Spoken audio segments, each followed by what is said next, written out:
Hey, how's it going, everybody? Welcome back to the Chapple podcast. So the first thing I want to talk about today is this massive Facebook data breach, and I'll explain what happened. And pretty much, so this is a really bad one in my opinion. It's much worse than that Cambridge Analytica one, but no one's really talking about this. The reason why Cambridge Analytica got played up was because it was involved politically, and everyone was mad at everyone. Hey, this had something to do with Trump and something to do with Hillary. This breach is much worse than that, but it just has nothing to do with politics, so people aren't paying attention to it as much. So what happened? 50 million people had their accounts, let's say, I don't want to say hacked, but I will say affected first. Okay, so 50 million people had their accounts affected. So what happened here? All right, I'll explain this. So when you log into a site, into any website, like let's say you log into Amazon, Facebook, whatever, Joisk, my website, what happens is that when you log in, you get a token. You get a token, and it gives you a very specific ID, and that's kind of a way for the website to remember who you are. And so what happens is that token, let's say it's 50 characters long, 100 characters long, it's your own unique ID. And so what happens when you log in and it remembers you, it checks the cookie and says, hey, this is your ID, let's check the database. That database links to this email and this profile, so you must be this person. And you can actually go see what your token is. If you go to your web browser, you check cookies, and you look at all of the site's cookies, you can actually see that ID written out there.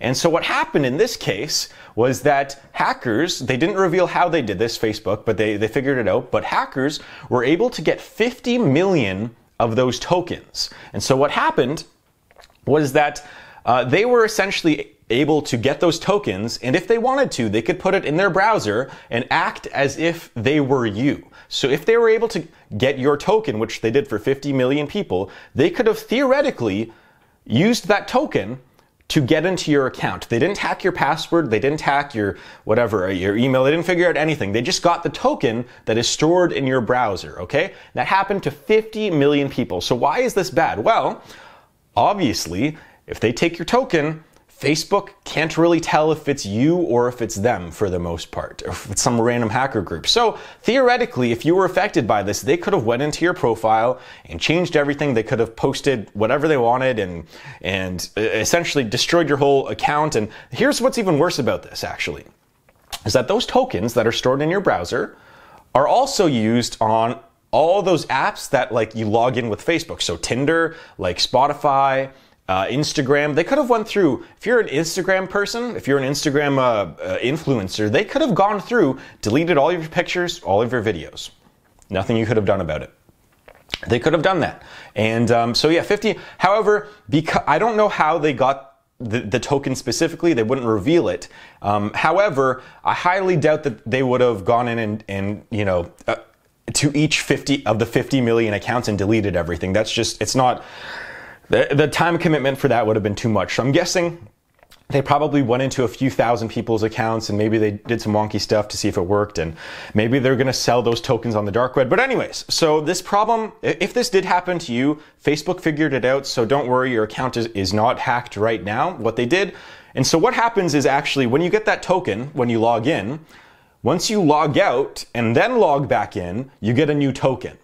Every time you log out and then log back in, you get a new token. So Facebook's forced everyone to log out of their account and log back in who was affected.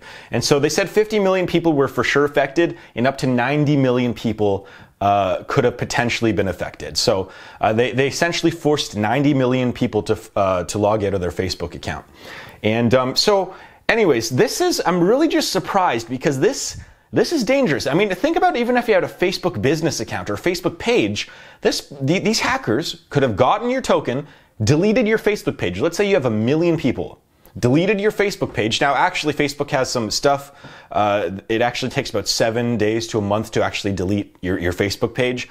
So if you found out, you wouldn't have actually been deleted unless you didn't go on Facebook for a long time. But they could have gone through, deleted everything on your page, deleted all your photos, deleted all your videos, deleted all your, if you're selling products. This could have been really bad, and it may be really bad. We don't really know what they're going to do, what they could have done with these tokens. But I'm just really surprised that this isn't getting played up more. This is one of the worst hacks that I've seen in a long time because at Cambridge Analytica, they were essentially giving away user information, which is still terrible. What was the one? The financial company. It was the financial one. It was that bank, or it was the credit union in the United States said that they had 100 million essentially accounts kind of hacked. There's a database hack. 100 million accounts are vulnerable. But the thing is, though, is that with database hacks, is that you don't get the person's password. And a lot of the times that information is encrypted. So if hackers were to actually steal the database or to copy a database, it would be very tough for them to actually hack people's accounts because encryption, all these sites are encrypted, and without going into too much computer science here, it would be very difficult for people to hack your account even if they knew your encrypted password. So what I'm trying to say here is that make sure that you check that your Facebook's okay and your Instagram and Spotify and Tinder. And I'm really surprised. What do you guys think of this? And why do you think that this should be getting played up more, or am I crazy? Like, let me know in the comments down below. But as someone who does code and has coded my own marketplace, obviously Joisk, this is a pretty bad one. This is a bad one, and it's not getting talked about enough. So I had to talk about this today. But that's what happened. Just in summary, hackers got in, stole people's tokens, were mimicking them, and theoretically were logging on using tokens, and were able to kind of mimic people's profiles, and it was pretty bad. So anyways, what do you guys think of this? Let me know in the comments down below. So let's move on to the second thing I want to talk about today. Is actually this is actually kind of funny. So you know what? This is kind of a silly story. Let's go to a silly one. So I saw a video on Reddit here. I'll show you guys in a second here. But how much money would it take for you to work at this place? Because so there's this shop in is it Times Square? I think it's in Times Square somewhere. And pretty much this is what it's like to work there all the time. Hang on a second.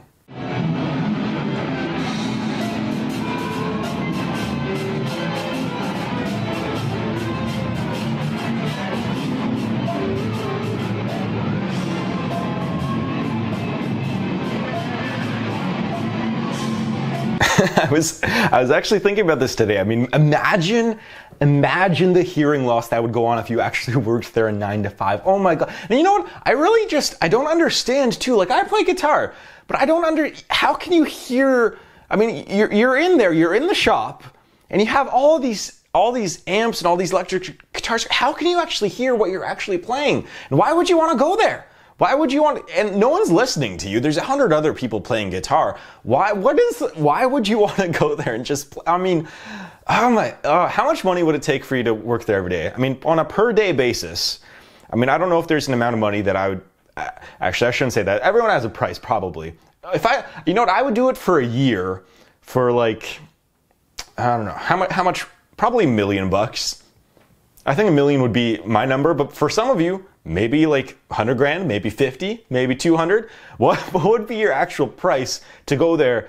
And by the way, a lot of these people, I hate they think that they're shredding on the guitar, but it just sounds like noise. It's just noise. You can't hear. Everyone's playing all the notes. It's like you're getting TV static just in your ears at all times. So, how much money would it take for you to work there? Seriously. Actually, I'm going to have a special guest on next week. I'll probably be asking them that, see how much it takes for them to work there. I'd do it for $1 million. $1 million in only 1 year. If I had to do it for 5 years, nope, no amount of money. I want to keep my hearing and my sanity. So what do you guys think? Let me know in the comments down below. That's pretty silly. So next thing I need to talk about, Elon. Elon. He has run into some trouble again, and it's been over the past few weeks, but I haven't been on YouTube in that long, so we got to talk about him. So let's go back to what was the first trouble? It was him tweeting out that he was going to take Tesla private at 420, I believe. That was his deal. And so he tweeted out, I'm going to take Tesla private at 420, funding secured. That was the tweet. Funding secured. Had the funding. Allegedly, he had been talking to a sovereign or a Saudi wealth fund, and they were interested in taking it private. This would have been the biggest, essentially public to private move, I think, in history. Maybe it was the second biggest in history, but it would have been one of the biggest in history, for sure. And, but anyways, he tweeted it out. And then what happened was that the Tesla stock went up like 10% or 7% or something. And then the deal fell through. The deal fell through, and of course, that is not good when you are running a public company. You get into some legal troubles with that.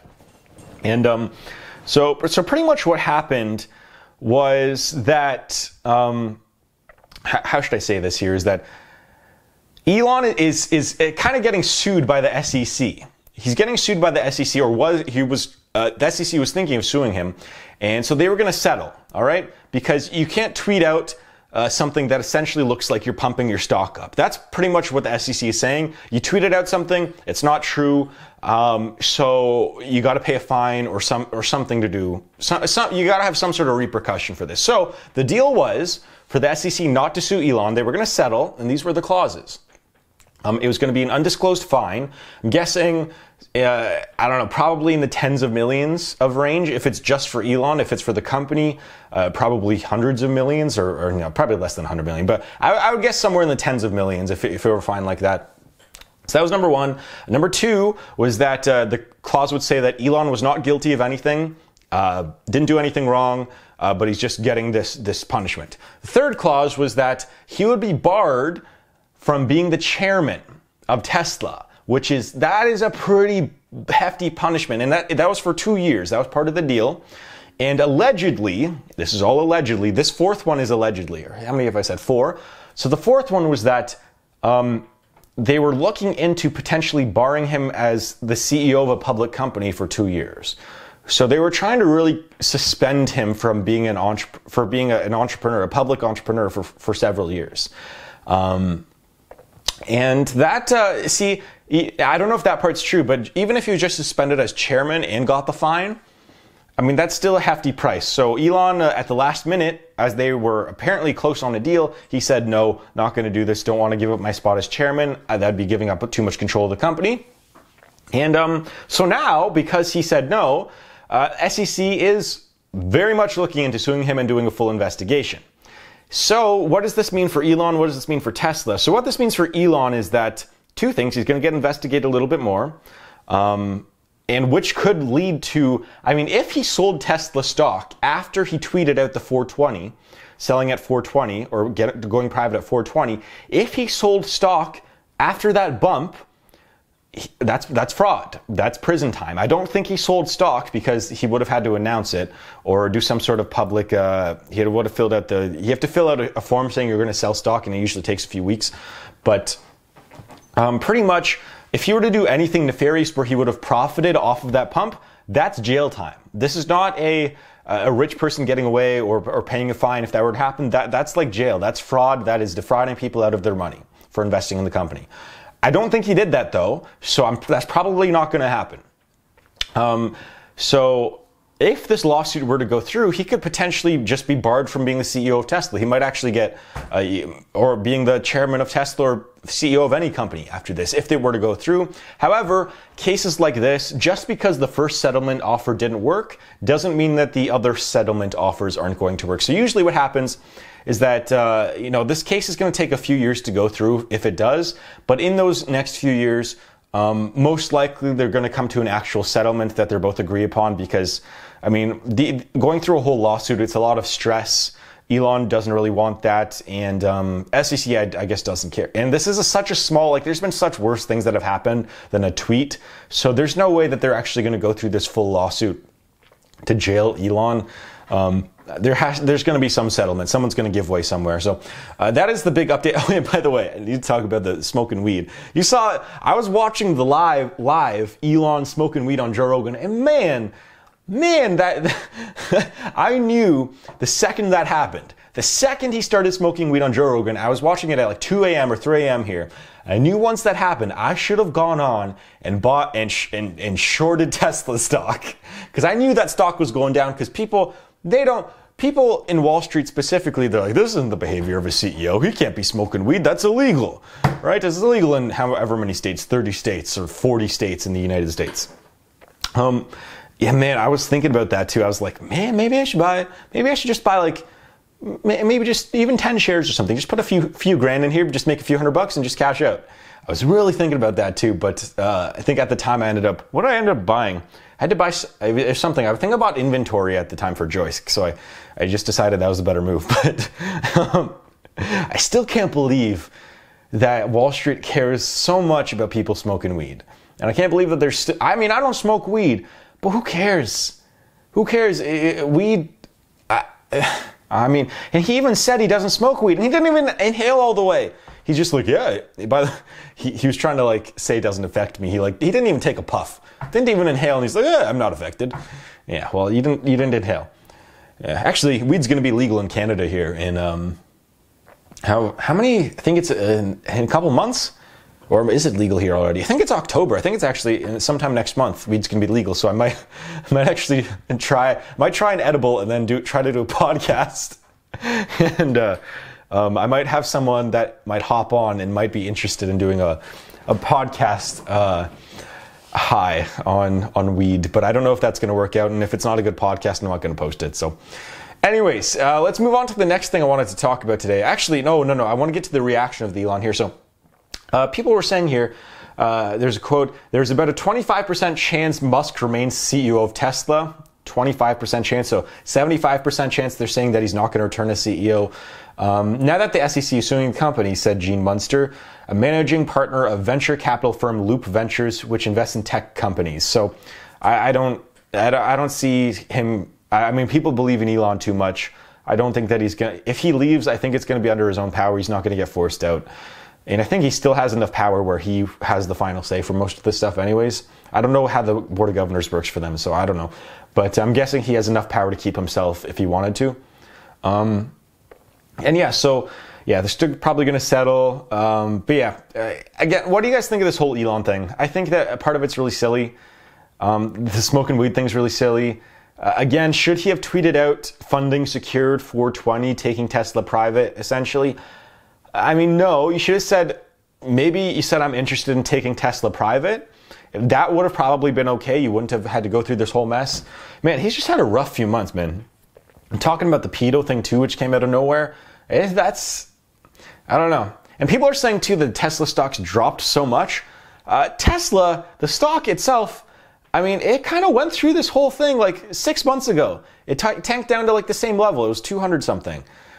Just like 6 months ago. So it'll bounce back probably. And it's weird too, because, you know, finally Tesla is producing cars and actually delivering them. And they're proving that they're an actual kind of company now. They're actually selling stuff. And now the stock goes down because of Elon tweeting stuff. I mean, this is so ridiculous. It's so stupid. It's so, now that they're actually potentially a legitimate company that might be able to, we'll see the next year or two is going to be super important, how many Model 3s they can deliver. I mean, but now people are not believing in Tesla now that they're actually a company that's working. They're still losing money, but they could be profitable next year. Who knows? Now there's an actual shot because they actually have a production. Now they're only producing 5,000 cars a week, and you know, a lot of the big companies do like 5,000 a day or something like that, or 5,000 every couple days. So, but I mean, I don't know. At the end of the day, I believe in Elon and in Tesla here. We'll see what happens. I'll keep an eye on them for you guys. But we got a few more stories to talk about here. So the next thing here that I want to talk about is actually the Instagram founders. So the Instagram founders are leaving Instagram, and people are like, surprised, is this going to be the end of Instagram? I saw so many of those articles saying that, is this the end of Instagram? And I mean, here's the perspective for everyone. All right, so Instagram sold to Facebook for $1 billion in 2012, okay? At the time, Instagram had 15 employees. So when they made that $1 billion, I think the average employee was essentially worth 67 million. It was one of the most efficient sales of a company that I've ever seen. 15 employees, sell for $1 billion. That was an amazing deal. Now Instagram's worth 50 billion, maybe somewhere around there, maybe even more than that, 100 billion. But actually, it's probably worth about 50. I heard that they make about 8 billion in revenue. So if it's a tech company, I'm guessing probably valued somewhere between 40, 50 billion dollars, maybe somewhere around that neighborhood, maybe 20, somewhere in that neighborhood. But when they sold, if you don't know what happens after a company is sold, it's that usually the terms for the founders or the current CEOs or the current executives is that in order to receive your full payout, or however you're getting paid, if it's cash, if it's stock in the parent company, Facebook, there's a bunch of other things that can happen. Sometimes it's payout over time. Like there's a bunch of things, but usually what happens is that part of the deal is that you have to stay running the company after you sell it for at least a year. So usually it's about 2 to 3 years. People try to do 2 to 3 years, but typically you see in some cases about a year. You have to stay on to get your full payout, just so it allows for transition, allows for the parent company to allow a smooth transition, and things don't change too quickly. And so like entrepreneurs, when they sell their company, they rarely stay on for more than 2 years. Rarely stay on for more than 2 years. We're talking think of all the Shark Tank people who have sold their companies. Kevin O'Leary, Mark Cuban sold his. Let's see, Robert owns his. Barbara sold hers. So out of those three, let's just say those three. I forget if Damon sold Fubo. I think I don't know his story, what happened after. But for Mark and Barbara and Kevin, all of them, they stayed on for less than 2 years. I think Barbara might have actually stayed on for just a few months or something like that. But Mark Cuban, he said after a year and a half after selling his company to Yahoo AudioNet, he was done. He didn't like it anymore. Walked out with $1 billion. Kevin O'Leary, I think he walked out with somewhere around $500 million, $300 to $500 million, maybe more, depending on how much equity he had in his company. He sold the whole company for $3.4 billion, but he didn't stay on for more than a couple of years. And that's what happens. Entrepreneurs are entrepreneurs. Founders are founders. They want to do their own thing. They don't want to have a boss. That's one of the things that, that's why people leave companies. It's not because they're unhappy running the company, but it's because they don't feel like they have freedom and they want to do something else. They want to start their own company again. They want to climb that mountain again or do something else on their own power. So people are so surprised that the Instagram founders are leaving. I'm surprised that they've stayed on for 6 years. That's the more surprising thing. I don't know how Facebook was able to keep them on board. Same with Reddit too, actually. I'm going to go on a whole different story about this in another video. But the Reddit founders, Alexis Ohanian and what was the other guy? I forget the other guy's name. But yeah, they sold Reddit for like 10 to 20 million bucks in 2006, and they stayed on for a few years. Then they left the company. Well, and then they came back in a consulting role. But again, they didn't stay on for too long. And I guess they're a little bit different though, because they actually came back to Reddit after. So what happened is they sold the company, stayed on for a couple of years, then they left, started their own companies outside of Reddit, and then they came back in a consulting role after they had their own side companies. So I don't know. I'm just I had all this upheaval about all this stuff. I don't get it. I think it's really stupid. Instagram's not going to change. Facebook's pretty good with their product for the most part, even though I'm not a big fan of Facebook. However, their video feed, I'm very impressed with. I'm going to be uploading on Facebook a lot more now because their Facebook video feed. I like it. It's now appearing on the new home news, on the app too. It's at the bottom left. I like it. You can actually just watch videos and search for videos now. So I'm going to hop on that train and we'll see what happens there. But anyways, that's the Instagram founder story. I think that we have 1 or 2 more left. Oh yeah, random one I want to touch on for just 1 minute here. So Google apparently pays Apple $9 billion to, guess, why does Google pay Apple $9 billion? I think it's every year, right? Is it every year? I don't know I think it's every year. To be the default search engine on the iOS systems. Interesting, right? $9 billion to remain the default. Why is this? Why is it worth $9 billion? I get it. For some of you on the surface, you get it. But let me give you an example here. Google, people think that Google owns 99% of the search market. In North America, they own about 60%. Somewhere around 60 to 65, 70%. Bing has a decent chunk. Bing has 20 to, I forget the exact number, it was 20, 30%. And why is that? Why do people use Bing? Because it's the default on Microsoft systems. That's why. Bing is the default that pops up on your browser. If you have a Windows PC. And people like Bing. People like Bing, so a lot of the times they just don't change it. It looks very similar to Google. Bing works pretty well. And so people don't change it. And so that's why it's important to have a default, because imagine I mean, if Bing didn't get bought out by Microsoft, Bing's dead. And Bing would be dead if it wasn't bought out by Microsoft, because it wouldn't be the default on Microsoft, right? But Microsoft made a good play there. They bought Bing. Bing's profitable. It's a big company, actually. So, yeah, it's important. If you're the default on a massive consumer item like the iPhone or Samsung or even the Google phone, it's big. It can play a big role. It gets you a lot of default customers, I should say, or default users than anything. So, yeah, I thought that was interesting. Let's move on to the last thing I want to talk about today, and it's just more of a question for you guys specifically, and for you guys to think about. So Jack Ma, about a month or two ago, or somewhere around there, he said he was stepping down from all roles of Alibaba. Now, a few years ago, he didn't want to be the CEO. I think he did step down as the CEO, but he was still working a ton. His work hours actually went up somehow over the last few years, and so he decided, yeah, you know what, I'm done. I want to go try to build some education centers. I want to help be a professor and a teacher and help be an advocate. And I want to go live on a beach too. And that's what he said. He said, enough's enough. I think his quote was, I don't want to die in my office. I want to die on a beach. And that's a pretty strong quote from him. And he said this too. I mean, it's really interesting and kind of giving me a little bit chills here. But he said here's his quote: "My biggest mistake was that I made Alibaba. I never thought this thing would change my life. I was just trying to run a small business and it grew that big. It took that much responsibility and brought about so much trouble. Excuse me. In a future life, Ma would avoid creating a business as big as Alibaba."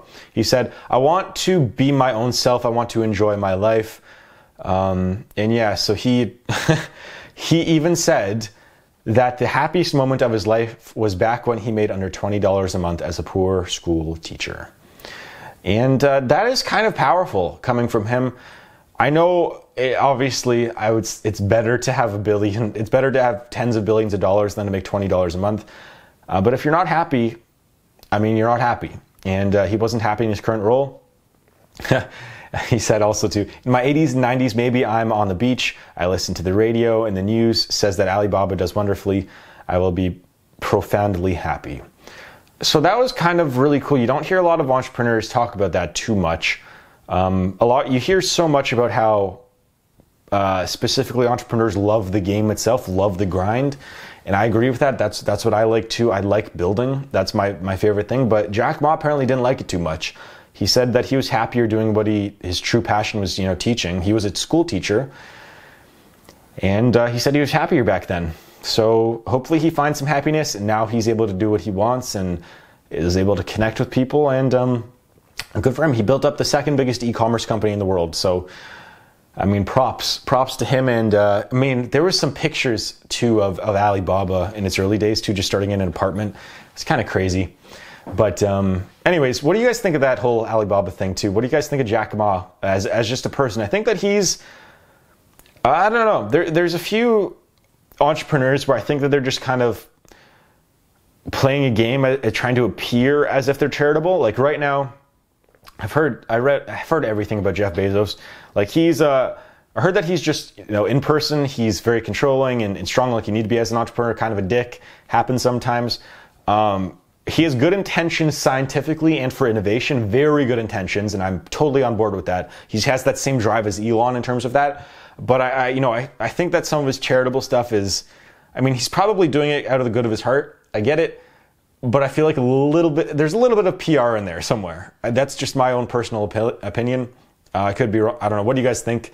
And then, you got people like Bill Gates, where I seriously do believe they've transitioned from a pure business person that just wanted to grow as much as possible to an actual person that cares about the planet and cares about people and is actual charitable now. I mean, he stepped down of his role. He stepped down as his role in Microsoft for the last decade or so. He's really gone into charities. He's really trying to actually change the world in a good way. And I actually do believe that now. I believe that he's truly changed. And Jack Ma, from what I've heard, I haven't heard terrible things about Jack Ma ever.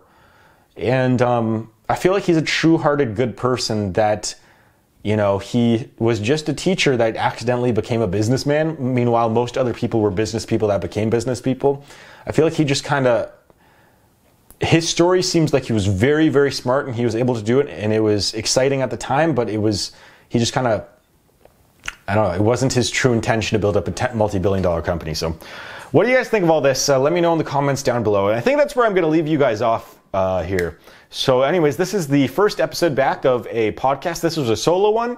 I will be having guests on for sure. I have some that I've been talking to, and probably going to have one on next week, and it may be yeah, you'll see. So anyways, leave a like, a comment down below, and remember, please check out joisk.com.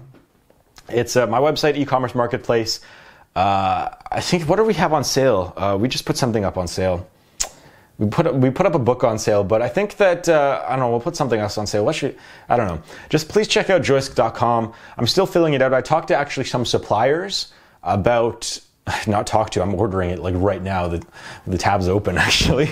But there's some suppliers that I'm going to be ordering from. There's going to be very, very, very cost-effective stuff on the site coming up in the next probably 2 to 3 weeks. We will have better prices than anywhere on the internet, and it's going to happen.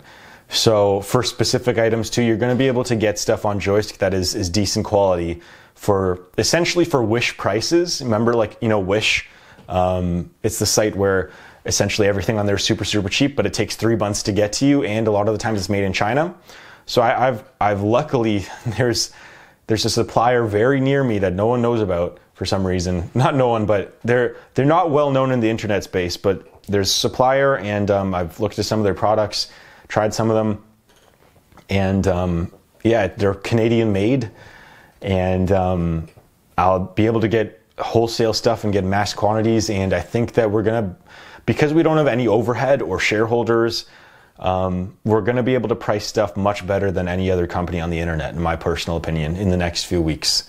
And you're going to see some very, very common, high, very popular items be very, very cost effective on the site in the next few weeks. But I'll let you guys know in the next few podcasts. Again, that's a few weeks away from me even trying that out. I need to work on the site more. So anyways, for now, that's it. I'd like to thank you very much for watching. You're all very beautiful people. Hope you enjoyed this podcast, and I'll see you guys hopefully tomorrow.